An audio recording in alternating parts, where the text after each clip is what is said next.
என்னை விழுங்க பார்த்தாய், மொழிகளாய் என்னை இருக்க கேட்டாய். கொஞ்சம் கொஞ்சம் கவிதைகள் கேட்டாய், கொலுசின் மணியாய் மாட்ட பார்த்தாய்.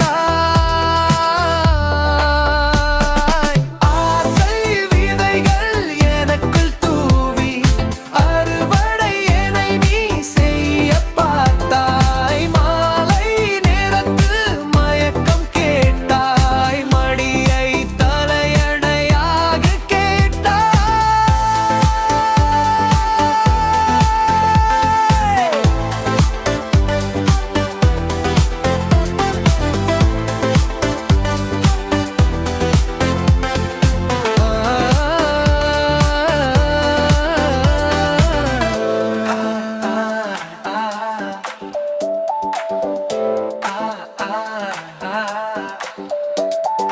தீயைப் போல் ஒரு தீண்டல் கேட்டாய், திலகம் நெற்றியில் இடவே கேட்டாய். கேட்டது எதுவும் கிடைக்காது என பாட்டது வாலே பதில் சொன்னேன். உன் சொற்கள்